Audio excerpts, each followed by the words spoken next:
LPL is gigantic. So many games going on. We're going to hop into Champion Select, and we'll see whether Dade's going to, you know, actually sort of give it 110%. But World Elite, they don't want to see anything from Dade at all. In fact, they don't want to see any of the champions that he plays, and maybe all they want is to see that Xerath. Yeah, exactly right. So we see Azir, Zed, Lissandra get taken away. The Lissandra's aimed at Lupa. He's played it fantastically. On the other side of the Rift, M3 has got rid of the Nidalee as well as the Rek'Sai. So 2 picks towards the Spirit taken away, as well as the Kassadin being taken away from Ninja. Not surprised at all. And they're picking up the Gnar, it looks like, first pick. Got to agree with that. Lupa looked better on Gnar and Lissandra than he has anyone else. Yeah, or do they want to take away the Jarvan here? I mean, there are so many different options as far as counter-picking, and STYZ could have also picked away the Corki.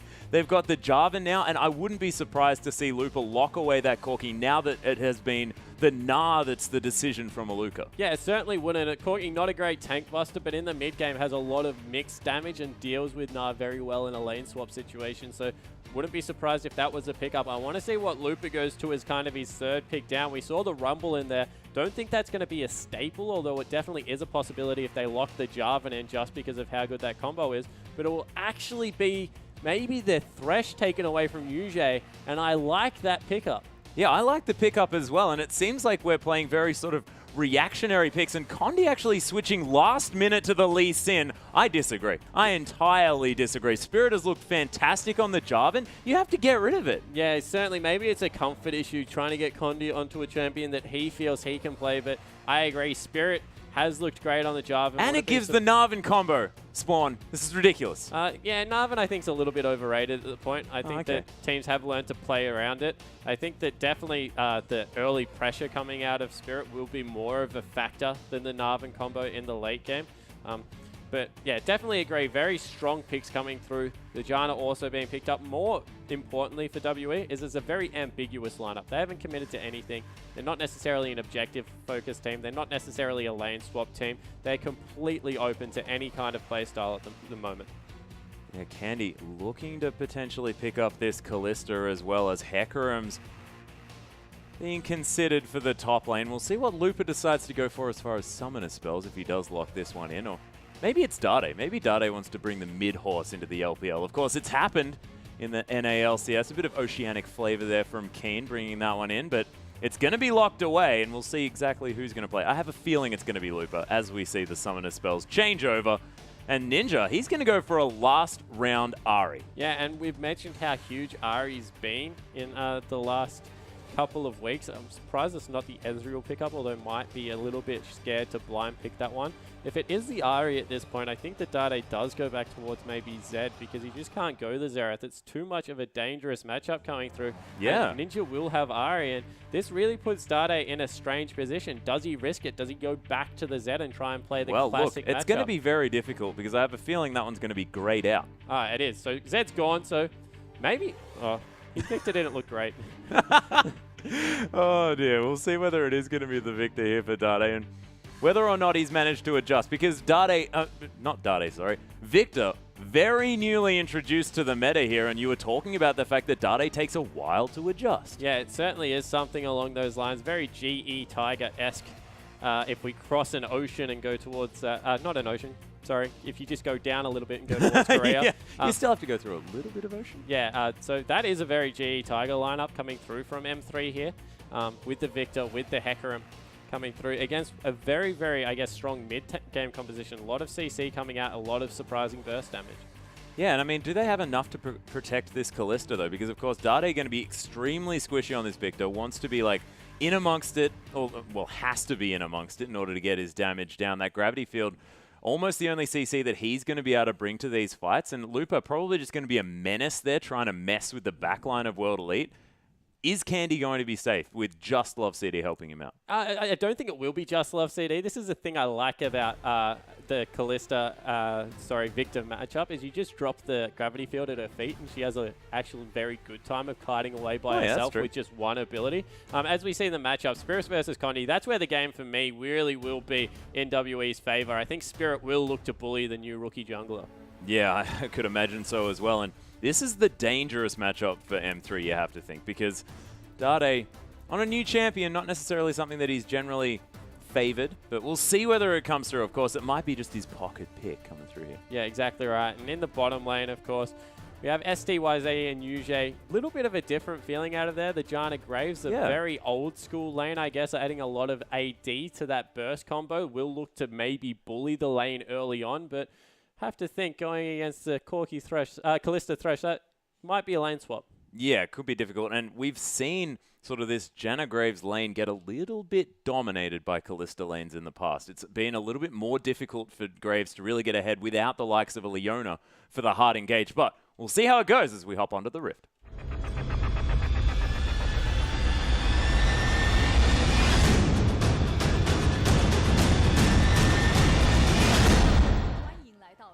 And here we are, ladies and gentlemen, with World Elite taking on M3, formerly World Elite Academy, of course. And our team's going to be fanning out defensively, and we'll see what this first game brings as far as working out where these teams are stacked up at the moment, because a lot has changed since they faced off against one another last time. Yeah, it certainly has, and we see immediately trying to get vision of where STYZ is.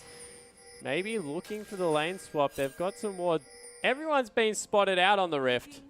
Everyone. And not really much happening. No, not entirely a lot, but we'll see what happens as things develop. Of course, Dade is going to have to go back here, as we do have a pause coming through just momentarily, ladies and gentlemen. Dade probably wondering where that damage came from and needs to work out quickly with the technician. Yeah, it just needs to get back and get some health out. I think that across the board, standard lane matchups, whilst you want a lane swap with a Kalista, you don't want a lane swap with the Hecarim. I think that's why they're actually going for the standard lanes on the side of M3. Maybe just trusting to some nice mechanics coming out of Candy to keep himself alive. But as I said, I really am looking towards Spirit to be aggressive, to counter jungle with the early pressure that it's going to have on Ahri being able to shove out that lane and get in there. Of course, Victor's wave clear, very admirable with that E being able to push out. But across the board, you just feel that they peak earlier on the side of World Elite, which is dangerous for Master3. Yeah, it's a little bit difficult to deal with. I think that the reason for this pause, Dade was looking like he was needing to adjust his hair just a little bit. We'll see whether that one's going to be completed relatively soon. Spirit hanging out here as well. It's a sweet mustache. It certainly was a pretty cool face mask there coming through. And as we see, maybe hearing some pings. There we go. Looks like we're back into the game. Yeah, heading back through. Ninja throwing out some more orbs of deception, but no Dades to be found in that brush. Loop are going to be moving around, heading towards this bottom side of the map, and we'll see whether this is because we've got a little bit of a lane swap coming through. Welcome back to our spectator client, ladies and gentlemen, as STYZ heading towards this bottom side. We're not going to have Kalista heading towards that top, so we will have standard lanes breaking out here for both teams. Potentially, because they've sent the Hecarim down to the bottom side of the map. He might just be picking up a camp for himself. Of course, many top laners can do that. Hecarim being normally a jungler, does it better than most with that Q, being able to stack up and looking just for an early level advantage. Yeah, and hopefully, see, decided not to go for the Raptors, which almost killed one of our LPL Hecarims earlier on in this particular week. But Condi going to be starting here at the rev up, which is interesting because normally you'd go for those Krugs, but wants to guarantee it. Definitely locking away that red early. Okay, so the thing about Lee Sin is if you start red, you get a lot of health back and you take your W next and you generally survive the jungle much better than if you started a small camp by yourself, just because of how his Q percentage health damage works. So on Lee Sin, if you're going to start by yourself, definitely better to start a big buff. Okay. Didn't even know. Okay, UJ. Hanging out here on the Janna, but there's a Flay very early on. You can see, look at that W damage in great effect. UJ forced to flash as the Ren comes through. Ignite not going to be quite enough, but M3 definitely sending their message early. Yeah, looking to get aggressive, and I guess that's how they were going to win the lane, with a good early heads-up play, but because it was onto the support, those 3 potions will tick through, and they've burned a summoner spell on their side as well. Flash was so it was Ignite for 2 summoner spells, still in their favor, but they haven't been able to get the push they were looking for. Yeah, STYZ still hanging on to his heal, and we've got Exhaust from UJ here as well, but it was only the Ignite burn for 2 flashes. That's definitely working out in M3's favor, and we'll see whether that means that Condi's going to head down to this bottom side a little bit earlier on. You can see Ninja just happily farming up here against Dade. They're actually taking a lot of aggression here from Ninja as well. Dade actually using that empowered auto attack on the creeps. Candy. Ooh, zoned off the cannon creep. That is a very unfortunate situation for STYZ. Definitely not going to land. Dangerous stuff coming through. Top lane, not so dangerous, ladies and gentlemen, as we've got a bit of a tank battle up there. Although we do have an Ignite, and you have to remember in a top lane, if you can get a jungler up there, Ignite does surprising damage that sometimes you're not willing to, I guess, take into account at the start of the game. Spirit looking to get aggressive early. We mentioned that that might be the case. A very deep ward coming through.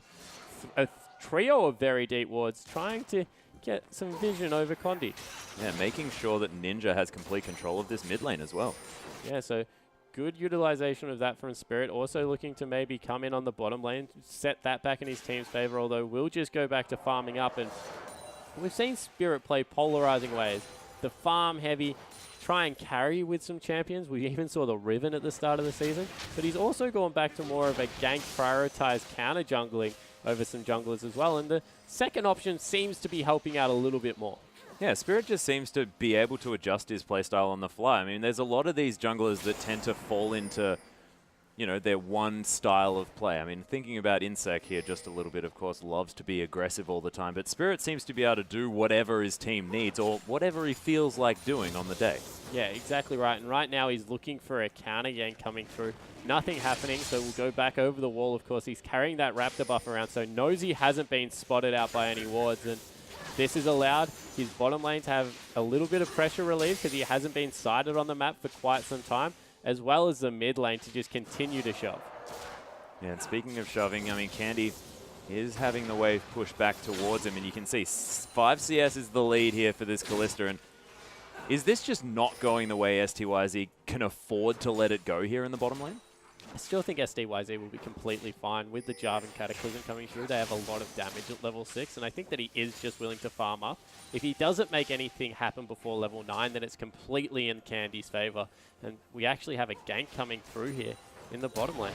Yeah, there's actually the flash forward from Love City. He gets caught by the Howling Gale, but STYZ, a lot of damage. Yujay is going to be focused, though, and insta-killed by that Ren. That was ridiculous, and this Janna a little bit too squishy at this stage of the game. Yeah, and a very good heads-up play out of the jungler. We mentioned that that might be one area that M3 are behind him, but First Blood goes over to their line off the back of a very good gank. Yeah, of course, and having those 2 flashes down early definitely paying dividends, and Condi reacting accordingly here and having a better game. I mean, there were some questionable plays by Condi yesterday, of course, with his first sort of debut onto the Rift, not necessarily being the most fantastic, but you have to say that that gank was brilliant. Yeah, and we see that it's also led to maybe an early dragon, although the ping does come out.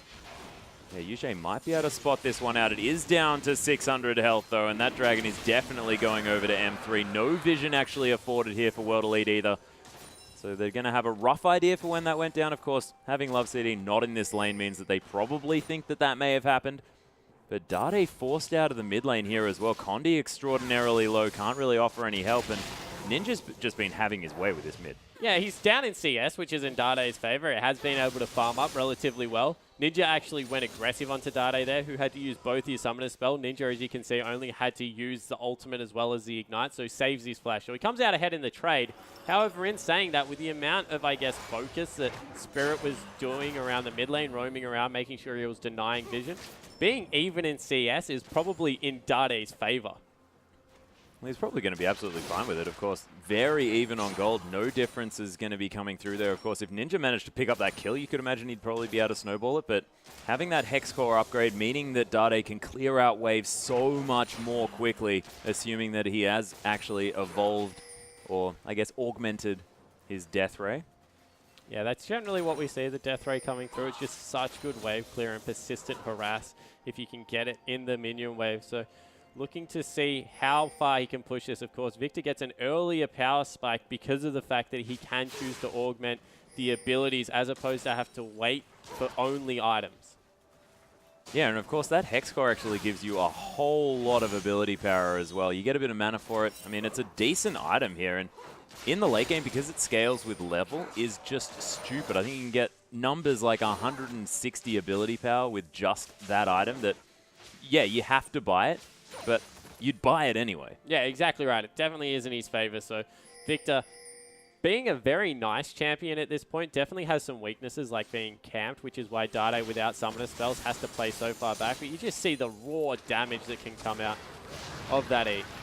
Yeah, Hallingo going to find Love City there, but STYZ now playing further up in this lane. Hasn't gone back to buy any items. Of course, both of these AD carries still sitting on those Doran's rings. Condi has actually set up shop here in the top side. Has now got that kick as well as Aluka. Oh, they've gone in on the bottom side. Yeah, there's the box actually coming down. Yuja getting trapped there, but Fate's call comes through. Candy might be in. Oh, that leapfrog was so cute as the Dark Passage going to get Candy to safety. Man, that was cool. Yeah, that was a very heads-up play coming out of the bottom lane, but they do have to use both ultimates for it. And with no one having shopped yet, although the first blood went over as well as some CS in the advantage. Ooh. Yeah, Condi actually finds Aluka there. Just kicks him to safety. Yeah. Yeah. So a little bit of a misplay, but with no one buying in the bottom lane yet, the lane is in Graves' favor because of all the raw power he gets out of levels, as opposed to Candy, who really relies on those auto attacks coming through and stacking up the rend. With the buckshot and collateral damage, as well as a Janna shield, you have to feel that STYZ pretty comfortable if no one shops ever. Yeah, well, that's very, very true. Candy actually now forced under his turret, doesn't have that Hurricane yet, and we'll see whether he actually decides to buy it. Of course, the likes of him not actually wanting to pick up that item at all. But we'll see what he does go back and pick up. And you're right. I mean, Graves being that caster AD, you're just going to naturally benefit more from those levels. Well, I'm being able to grab all of that raw AD in the form of the BF and the pickaxe. That's a fantastic first shot coming through there. Oh, so efficient too. Only had 12 gold left over. That is wonderful. As we see Dade still playing so far back, looking for his blue buff now, although it's been invaded maybe by Spirit pinging out that one. Yeah, he's actually pinging like he's going over there, but you can see Condi already started that up, and Spirit, he's just going to take away the Scuttle Crab. Yeah, Scuttle Crab. My favorite objective on the game. Just gives you so much gold so for good. absolutely no fight. As you can see, 82 going over under the jungle. So important to be able to pick those up often and early. Yeah. Spirit now going to find his way here. Actually, Condi forced to use that flash. There's a flash Cataclysm, though. And Love City, what? That Dark Passage, not exactly in the right spot. So what happens, he cast it on the wall and it went to the shortest part, which was actually over into the turret. So just a little bit of a mistake there. Does cost the jungler his life, and very good invade early on from Spirit here, although having to use a lot for it. Yeah, Fate's Call actually going to come down, gets the knock on at STYZ, an easy death sentence to help the Graves go down. The flash in from Candy, but Spirit's here. Lupa teleports in. Spirit going down solo. Candy picks up the kill. Onslaught of Shadows, though. STYZ falls down at the same time. It's a double kill so far for M3, but in comes Ninja, and Candy falls down. Aluka chasing Luke. Oh my goodness. That Gnar was insane. It's a 2 for 2.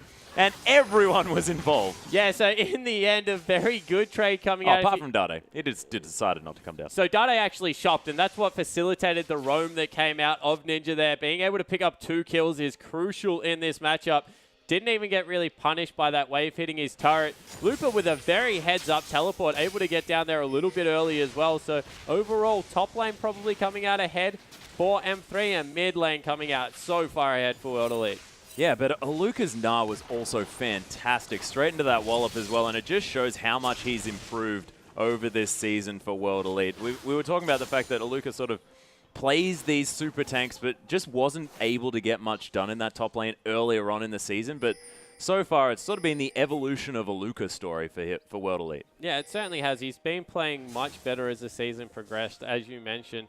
I just think that if you can turn the Hecarim into a damage threat early in the game and not have to forgo tankiness, as you can see that Grey Shield Shroud already being picked up, it just spells such bad news for a short carry like Graves, because he just can't get away. And he can't really do much in response here as well. Death Sentence going to come through, but not find them. But that Rend easily able to lock down the Dragon here for M3. They've got 2 already at 13 minutes into this game. Already accelerating through. You can see Aluka getting some deep vision. There's a lot of damage going through on both members. Oh, the Sonic Wave doesn't land here as Ninja able to nimbly get out of the way of that one. Dade, sorry, has to be careful. He's going to head back to base here as well, but no kills to go through in these mid laners, but so much fighting. Yeah, I don't think there was a ward available on the Sightstone, which meant he couldn't get in range without his flash to set up the kick into the resonating strike. So had to try and throw it out. In the end, very good sidestep out of Ninja and some re-aggression to force Dade out of the fight. Very nicely played overall, and Dade once again has to go back to shop. He's going to head back to base. Oh, usually gets caught by that death sentence. There's the flayback here as well. There's Fate's Call. Doesn't actually land the knock-up. And that's a beautiful Monsoon to get Love City under that turret. STYZ tries to get down the damage, but not going to be enough as Candy just rends Yuji to death. Yeah, and once again, Spirit looking towards the bottom lane, but not able to get down there soon enough. And 2-1-2. That's a very good news story coming out of M3. This should be the bully lane, but that's not happening at all. Yeah, just unable to get anything done. And having Yuji on this sort of reactionary support, he isn't able to react enough. I mean, that was a great Monsoon to get Love City under the turret, but pretty tanky here on this Thresh. Yeah, it certainly is. Goes that Sightstone first, as well as, of course, having the upgraded Bulwark come through as well. So very nice play there. In the top lane, Condi is just recalling, is starting to fall a little bit behind as well. More aggression. Yeah, there's the gravity field coming down as well. Misses the charm, though, does Ninja. That's without ultimate. That's how much Dade does in damage with a rotation of spells without even throwing the ultimate out there. And that's why we see a lot of Victor being picked up. The damage potential is just so high. Yeah, and if you land the auto attack after your Q there as well, it's just ridiculous. Yeah, it certainly isn't. We return to the top lane where Lupa having a little bit of a harder time farming now that Gnar has some levels into that Q, of course. One of the best at... Ninja, you have to be very careful, mate. Gravity field comes down. Isn't going to stop the tower from doing anything, Dade. STYZ. Oh, there's the Fate's Call to come down. STYZ getting knocked up. There's the box for a little bit of additional damage. The Ren coming through early as Candy gets the shield from that one. Oh, actually dives very deep into this one as well. STYZ falls down. Condi's here just to hang out, and he's going to pick up an assist on that last one. Double kill now for this Kalista. 4-1-2. Oh, and Dade in the mid lane turns around a 2v1. Yeah, he's actually going to go down to Spirit in the end, but 1 for 1, he'll take it. Yeah, he certainly will. What a good heads-up play, being able to secure the kill. This Kalista, though, is getting out of control. Oh, Spirit actually under the turret. Condi flashes after him, picks up the kill, not going to die to that turret, and just walks out. So in the end, I guess in that mid lane, it's going to be a 2 for 1. Yeah, so 4 for 1 across the map. Yeah. If you take it into account, and that's absolutely huge. Pick up the first objective as well, being that turret. They've got 2 dragons already, a 3,000 gold advantage, and this is what we've been seeing more often out of M3. Very good, consistent game ones. Whether they can win a game 2, I'm yet to be convinced, but game 1 at least looking very much in control. Yeah, and Candy now picks up the BF sword, has the Vamp Scepter here as well. And things getting very, very scary for our World Elite friends as Dade, he's going to come down and pick up his blue buff. Of course, able to secure that one very easily. Lupa hanging out here in this mid lane as well. He's moving down. The Dragon not going to be available for the next little while as they have already taken 2 of them.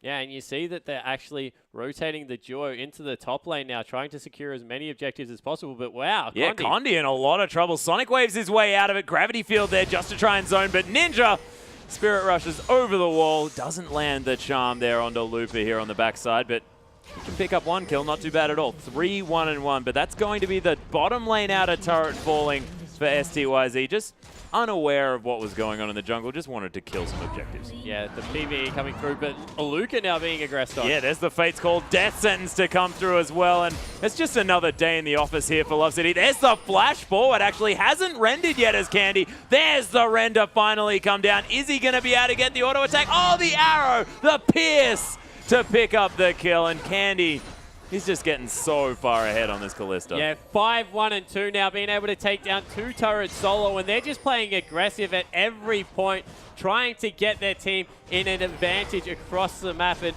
you see how much pressure they're putting out. No one responding. They're picking up another unanswered turret. Yeah, and we were talking about Candy looking fantastic on that Corki, but his Kalista mechanics this game have looked brilliant. Yeah, it certainly has stepped up here, and what we said was a pseudo counter of that Graves, of course. Maybe the support's just playing in their favor. And in the pregame, we mentioned Yuji just does not look the same if he isn't on the Thresh.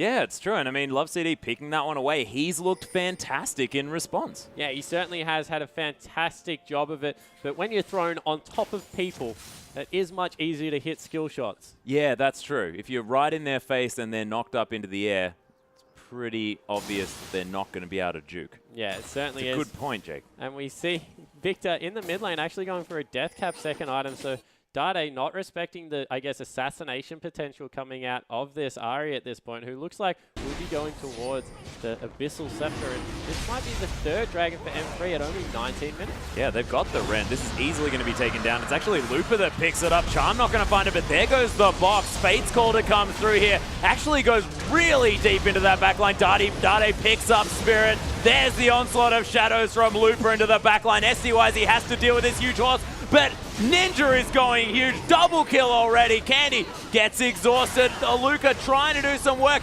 Dodges out of the way. And look at that. Candy just outplaying left, right, and center. This is going to be the triple kill you have to think. The Pierce picks it up. Blind there onto UJ. Beautiful play. And that's actually an ace coming through for M3. Ace and the third dragon coming through. Fantastic holding of the ult coming out of Lupa, and then Candy went nuts in the backline, just able to get through a lot of the spells. And we mentioned if you can't get rid of Kalista at the start of the fight, it becomes extremely hard to hold her down. Yeah, and Ninja, I mean, he played that brilliantly, picked up a double kill early on, took down Dade, took down Condi there as well, but then could not land an ability on this Kalista at all. I mean, she was just dancing out of the way of every orb and every charm. Yeah, just way too mobile. Let's take a look at it again. So, able to get it started up with LoveCD. Keep an eye on Dade, because he gets a very good gravity field here, as well as ultimate, and flashes out and lands a not bad death ray. So from there, it looks like it's in their favor, but then Ninja, as you mentioned, nails everyone repetitively. Able to pick Dade up there, gets a lot of damage down onto Candy, but Candy just too good, able to dance around the fight, use that Rend to reset, dodges out on a charm right there, and it was fantastic. Meanwhile, in live, yeah, see in the bottom right-hand corner, maybe Dade picking up a kill. Yeah, so Dade, he's going to grab that one. Not too bad at all. Spirit's going to fall down there, but my goodness, M3 really with a lot of control. With the jungler dead, is this going to be M3 going for a Baron? Yeah, they certainly have a lot of Baron damage coming through right now. Teleport is available on their top lane of Lupa, so they've started it up, have been spotted out. Condi not tanky enough. Yeah, that was a brilliant scrying orb to be used there by SDYZ. Notices that that Baron's available. Oh, Ninja actually getting knocked up here from LoveCD. Throws out the Dark Passage. Comes over the wall there as well with a flash. The Ignite's burning down. Condi takes down Ninja, though, in the back line. He's going to fall for it. Candy picks up SDYZ, though. That's the two damage threats are already dead for World Elite, and that has to mean some objectives here for M3. They can take down this inner turret, but can they take more? Yeah, more importantly, all the wave clear gone. The Ahri and the Graves off the map. They have absolutely no one to withstand this onslaught, apart from maybe the Gnar, which just isn't going to be enough. They push into the base, take down the first base turret of the game. Yeah, inhibitor turret going to fall down. They are going to be able to take this inhibitor. SDYZ up in another 2 seconds. 6 on Ninja. This inhibitor is going to fall down, and M3 say, yeah, we won't do the Baron, but we'll take your base. Yeah, good heads-up play to be able to get that one started. And across the board, this is a very aggressive M3. I don't think we've seen them play this proactive, and all of it is the bottom lane. 13 out of 17 kills for the AD carry participations. 12 out of 17 for the support. They've done an absolute fantastic job of pretty much smashing STYZ. Yeah, STYZ has been a non-factor in this entire game. I mean, 0, 4, and 4. The gold is just stupid in response. And Candy is just running away with this game. And we were talking about the fact that Kalista's a little bit strong at the moment. And I think that's being illustrated here. Yeah, it certainly is. And we saw that the teams had kind of started to figure it out, but just not enough lockdown CC apart from the Ahri. I really have to go back to the Janna support. Don't agree with it in the composition whatsoever. It was good because it was an ambiguous pick, but hasn't really led to anything. Good ability to pick up a turret. Data actually nearly falls in the mid lane as well. Yeah, he's just going to die to the collateral damage as well. Walks in a little bit too far. Ninja going to charm up Condi here, but there's the onslaught of Shadows. STYZ already dead. We don't have Candy in this fight just yet as Condi kicks out Ninja. Lupa just being massive on the front line. He's going to take down Ari himself. Fate's call onto a Luca here as Candy wants to get some action in this fight. The play away from the wall so that Aluka couldn't bounce. Beautiful play from Love CD, and you have to think M3 probably just going to take down the Baron now as Lupa finds himself in the enemy base. Yeah, gets himself another kill as well. He'll be able to go towards that Baron and tank it up. And in the end, what a game out of M3 across the board, completely smashing World Elite. The surrender comes through at 23 minutes. Yeah, 23-minute surrender coming down from World Elite. They don't want to have anything to do with this game, and when you think of M3 as being World Elite Academy, I think that they maybe gave them a few too many of their secrets. Yeah, just too many tips given away. The only thing they can take away from that was Spirit Cataclysm ulted him because Lupa didn't have Flash, couldn't kill him in the last fight. So the moral victory coming through for Spirit. But in the end, across the board, really, with the exception of maybe mid lane, which was pretty even, that game was completely in M3's favor. Yeah, 9-1-4 for Candy as well. I mean, ridiculous Kalista performance. And we've spoken about the fact that Graves is very strong against Kalista, but needs to be paired with an engage-heavy support. And we've seen from the likes of LGD, I mean, the Graves-Leona lane is fantastic. Even if you dodge it early, level 6, you've just got way too much burst, way too much lockdown, and that Kalista's going to die. But in this situation, Yujie wasn't really able to do anything. Yeah, exactly right. Yujie coming through with a very passive support. And the problem was that if he got hit by a death sentence, Love CD was holding it for that long that he was able to still get on top of it. Or even if they did blow him back, the Fate's Call would come through, throw him straight back into the fight. So yeah, really not enough disengage tools to be able to deal with what was a very difficult lane. And the Ren's slow, I think, is very underrated. Yeah, sure, the damage is great, but that slow is brutal in the long lane. Yeah, it's just stupid. And one thing that I want to highlight here as well is the Fate's Call into Dark Passage leapfrog maneuver. That was so damn cool coming through from the bottom lane of M3. Love to see it. We'll see whether we can see that one again. But ladies and gentlemen, there is still, of course, one more game to go in this series, and we'll see whether World Elite can find a win before they have to head over to IEM.